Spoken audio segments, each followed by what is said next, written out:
Hey hi guys, இந்த வீடியோவில் பார்த்தீங்கன்னா பர்ஃபெக்ட் ரிவெஞ்ச் மேரேஜோட லாஸ்ட் பார்ட், அதாவது 12வது எபிசோடு தான் பார்க்க போகிறோம். வீடியோட ஸ்டார்டிங்கில் நம்ம ஹீரோயினை தான் அண்ணங்காரன் தூக்கிட்டு போயிட்டான்ல. இப்போ வீட்டுக்கு வந்து பார்க்கும்போது நம்ம ஹீரோக்கு செம்ம டென்ஷன் ஆகுது. இப்போ கார் எடுத்துட்டு போறாரு. இப்போ சிசிடிவியை செக் பண்ணுன்னு சொல்லி மச்சான்ட்ட சொல்லும்போது மச்சானும் போய் சிசிடிவியை செக் பண்ணிட்டு இருக்கும்போது யாரோ நல்லா நடக்கிற ஒருத்தன் தான் தூக்கிட்டு போயிருக்கிற மாதிரி சிசிடிவியில் காமிக்குது. அப்போ கண்டிப்பாக அண்ணனா இருக்காது அப்படின்னு பார்த்தா முகமுடிய கழட்டி பார்த்தா அது அண்ணன் தான். ஸோ அவனுக்கு கால் நல்லா தான் இருக்கு. இதை சொன்ன உடனே நம்ம ஹீரோ அவனை தேடி போக ஆரம்பிக்கிறாரு. இப்போ அந்த அண்ணனும் பார்த்தீங்கன்னா ஹீரோ கால் பண்ணி ஒரு இடத்துக்கு வர சொல்லுவாரு. அது எந்த இடம், நம்ம ஹீரோயினுக்கு ஆக்சிடென்ட் ஆச்சுல அதே இடம் தான். இன்னைக்கு வேற அதே நாள் தான். நம்ம ஹீரோ வர பயத்திலே போயிட்டு இருக்காரு. இங்க நம்ம ஹீரோயின் கட்டு போட்டுக்கிட்டு உள்ள அப்படியே அடைச்சு வச்சிருக்கான். அவங்க அப்படியே எந்திரிச்சு வரும்போது கழுத்து பிடிச்சி, என்ன இப்பயே சாக போறியா, வெயிட் பண்ணு, உன் புருஷன் முன்னாடியே உன்னை சாகடிக்கிறேன் அப்படிங்கிற மாதிரிலாம் சொல்லிட்டு இருக்கும்போது இப்ப காரை விட்டு இறங்கி நம்ம ஹீரோ போட்டு அடிக்கிறான். நம்ம ஹீரோவும் போட்டு சண்டை போடுறாரு. இப்போ உடனே அண்ணங்காரனை தள்ளி விட்டுட்டு பொண்டாட்டியா ஹெல்ப் பண்ணலாம்னு சொல்லி எந்திரி எந்திரி அப்படின்னு சொல்லிட்டு இருக்கும்போது பின்னாடியே வந்து வயிற்றிலேயே குத்திடுறான் கத்திய வச்சு. சோ இருந்தாலும் போட்டு தாறுமாறா சண்டை போட்டுக்கிட்டு இருக்காங்க. இப்ப அந்த இடத்துல ஒரு ட்ரக் மோதுற மாதிரி வருது. நம்ம ஹீரோயின் கத்துறாங்க, இந்த ட்ரக் தான் நம்ம கார் அடிச்சது அப்படின்னு சொல்லிட்டு. இப்ப டக்குன்னு ட்ரக் அந்த இடத்த விட்டு அப்படியே கிராஸ் பண்ணி போயிருது. இப்ப அவ்வளவுதான், இவங்க ரெண்டு பேர் கையில இருந்தா அந்த டைமிங்கும் போயிருது. இவங்க உயிர் பொழைச்சிட்டாங்க. இவங்களுக்கு இன்னொரு வாழ்க்கை கிடைச்சிருச்சு. அண்ணங்காரனையும் போட்டு அடி அடி நடிச்சுட்டான். அவனும் அப்படியே மயக்கத்துக்கு போயிட்டான். இருந்தாலும் நம்ம ஹீரோக்கு கத்தி குத்து பட்டிருக்குல, ரத்தம்லாம் நிறைய போயிருச்சு. இப்ப ஹாஸ்பிட்டல் போய் அட்மிட் பண்ணிட்டாங்க.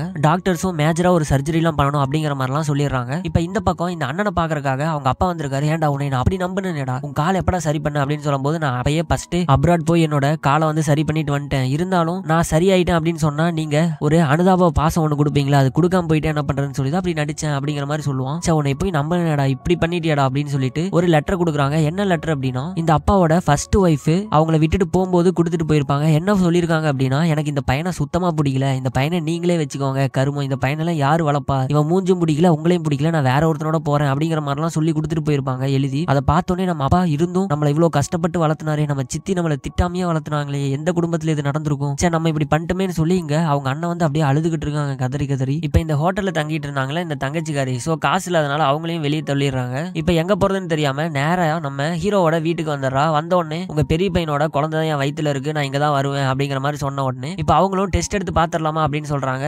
நீங்க டெஸ்ட் எடுக்கிறீங்களா, நான் தான் சொல்றேன்ல அப்படின்னு சொல்றாங்க. இருந்தாலும் அவங்க மூஞ்சில ஒரு பயம் இருக்கு, அதாவது இந்த தங்கச்சி மூஞ்சில. இப்ப சரி குழந்தை பிறந்தாதான் டெஸ்ட் எடுக்க முடியும் அப்படின்னு சொல்லும்போது, அதெல்லாம் கருவுல இருக்கும்போது எடுத்துக்கலாமா, என்னமா டெக்னாலஜில நல்லா வளர்ந்துருச்சு, நீ என்ன பண்றீங்க அப்படிங்கிற மாதிரி கேக்குறாங்க. இப்ப அவளுக்கே ஒரு அள்ளு விடுது. இப்ப இந்த பக்கம் நம்ம ஹீரோயினோட ஒரிஜினல் அம்மா இருக்காங்களே, அவங்களும் அவங்க அப்பாவை போய் மீட் பண்றாங்க. அவங்க அப்பா வந்து சாரி கேக்குறாங்க, நான் தெரியாம உன்னைய விட்டுட்டேன், என்னை மன்னிச்சிரு, பண்ண பாவத்துக்கு என்ன பரிகாரம் பண்றதுன்னு எனக்கு தெரியல அப்படின்னு சொல்லும்போது அவங்களும் சரி ஓகே, பழசெல்லாம் நான் மறந்துட்டேன், இதுக்கு மேலேயாவது என்னோட பொண்ணை நல்லபடியா ஒரு அப்பாவா பாத்துக்கோங்க அப்படிங்கிற மாதிரி அவங்க அம்மாவும் சொல்றாங்க. அவங்க அப்பாவும் இனிமேல் உனக்கும் நம்ம பொண்ணுக்கும் மட்டும்தான் நான் டைம் ஸ்பெண்ட் பண்ணுவேன், அதுக்காக தான் நான் இனிமேல் வாழ போறேன் அப்படிங்கிற மாதிரிலாம் சொல்லிட்டு இருப்பாரு. இப்ப நம்ம ஹீரோவோட தங்கச்சி இருக்காங்களா, சோ அவங்க வந்து அப்படியே அழுதுகிட்டே நம்ம ஹீரோயின் வந்து கட்டி பிடிக்கிறாங்க. என்னன்னு பார்த்தா ஹீரோ கண்ணு முழிச்சிட்டான். 3 மாசம் கழிச்சு கண்ணு முழிச்சிருக்கான். இப்போ வந்து ஏன்டா 3 மாசமா உன் பக்கத்திலே இருந்தேன், என் முன்னாடி எல்லாம் கண்ணு முழிக்க மாட்டியா, நான் வெளியே இருக்கும்போது தான் கண்ணு முழிப்பேன் அப்படின்னு சொல்லி கேட்கும்போது பொண்டாட்டி வெறுப்பேத்துறதுல ஒரு சந்தோஷம் இருக்குல்ல அப்படிங்கிற மாதிரி சொல்லுவோம். சரின்னு சொல்லிட்டு இப்ப அப்படியே டிஸ்சார்ஜ்லாம் பண்ணி நம்ம ஹீரோ வீட்டுக்கு வந்துடுறாரு. இப்ப வீட்டுக்கு வந்தோடனே நம்ம ஹீரோட அப்பாவும் நம்ம ஹீரோட்ட நல்லா ஜாலியா பேச ஆரம்பிச்சிடறாரு. என்னை மன்னிச்சிருப்பா அப்படின்லாம் சொல்றாரு. நம்ம ஹீரோவும் பரவாயில்லப்பா அப்படின்னு சொல்லிட்டு ஒரே ஃபேமிலி ஆயிடுறாங்க. இப்ப இந்த பக்கம் இன்னொரு பணக்கார பொண்ணை இந்த கிம்முக்கு அவங்க அம்மா பார்த்து வச்சிருப்பாங்க. அப்படி பேசிக்கிட்டே இருக்கும்போது அந்த இடத்துக்கு இந்த தங்கச்சிக்காரி வயிற்று நிரப்பிட்டு வந்துகிட்டு இருக்கா. என்ன இப்படி வரா அப்படின்னு பார்த்தா, இது உன்னோட குழந்தை தான் அப்படின்னு சொல்றா. சொன்ன உடனே இந்த புதுசா ஒருத்தி வந்திருப்பாள்ல, அவ வந்து நிஜமாலுமே வா கிம், இது உன்னோட எக்ஸ்கேல் ஃப்ரெண்டா அப்படின்னு சொல்லி கேட்கும்போது, ஆமா என்னை மன்னிச்சிருன்னு சொன்ன உடனே அந்த பொண்ணு அங்கிருந்து வெளியே போயிடுறா. இதை பார்த்தோன்னே ஐயோ இவளும் போயிட்டாளா அப்படின்னு சொல்லி அவங்க அம்மா அப்படியே கதறி அடிச்சுக்கிட்டு அழுதுகிட்டு இருப்பாங்க. இப்ப இந்த கிம்மு அந்த பொண்ணை தனியா கூட்டு போய், எதுக்காக இங்க வந்த, நான் தான் உன் மூஞ்சிலே முழிக்க கூடாதுன்னு நினைச்சேன்ல அப்படின்னு சொல்லும்போது, நானும் இது உன்னோட குழந்தையா இருக்காதுன்னு தான் நினைச்சேன், ஆனா ரிசல்ட் வந்துருச்சு, இது கண்டிப்பா உன்னோட குழந்தை தான், நீ தான் என்னை பாத்துக்கணும் அப்படிங்கிற மாதிரிலாம் இந்த தங்கச்சிக்காரி கிம்மி கிட்ட சொல்லிட்டு இருப்பா. அப்புறம் ஜெயில இருக்க அவங்க அம்மாவை போய் இந்த தங்கச்சிக்காரி மீட் பண்றா. இங்க பாரு, கிம்மோட குழந்தை தான் என் வயித்துல வளர்ந்துருக்கு, அதனால இப்ப அவன் வீட்டுல தான் இருக்கேன், ஆனா அந்த வீடு எனக்கு சுத்தமா பிடிக்கல, எனக்கு கொஞ்சம் பணம் வேணும் அப்படின்னு சொல்லும்போது, ஏன்ட்ட பணமா, என்கிட்டலாம் எதுவுமே இல்லாமா அப்படின்னு சொன்ன உடனே, அப்ப இனிமேல் வெளியே வந்தா பொண்ணு ஒருத்தி இருக்கா அப்படின்லாம் நீ நினைக்காத, என்னை மறந்துரு, இனிமேல் நீ யாருன்னு எனக்கு தெரியாது அப்படின்னு சொல்லிட்டு தங்கச்சி அங்கிருந்து எந்திரிச்சு போயிடுறாங்க. அப்புறம் நம்ம ஹீரோயின் அவங்க அம்மா கூட ஜாலியா பேச ஆரம்பிச்சிடறாங்க.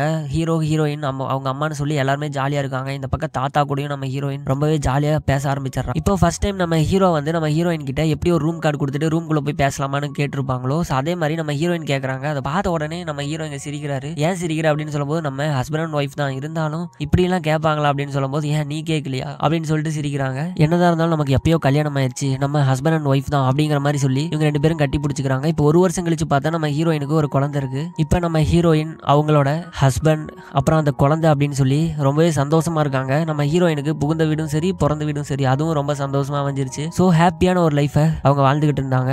ஸோ இப்படியே ஒரு ஹாப்பி எண்டிங்கை போட்டு இந்த டிராமாவை இந்த இடத்துல முடிக்கிறாங்க. இந்த டிராமா உங்களுக்கு பிடிச்சிருக்கும்னு நினைக்கிறேன். ஸோ பிடிச்சிருந்தா பிடிச்சிருந்தா லைக் பண்ணுங்க, ஷேர் பண்ணுங்க, சப்ஸ்கிரைப் பண்ணுங்க, கமெண்ட் பண்ணுங்க. அடுத்த டிராமால வந்து உங்களை மீட் பண்றேன். Thank you, by.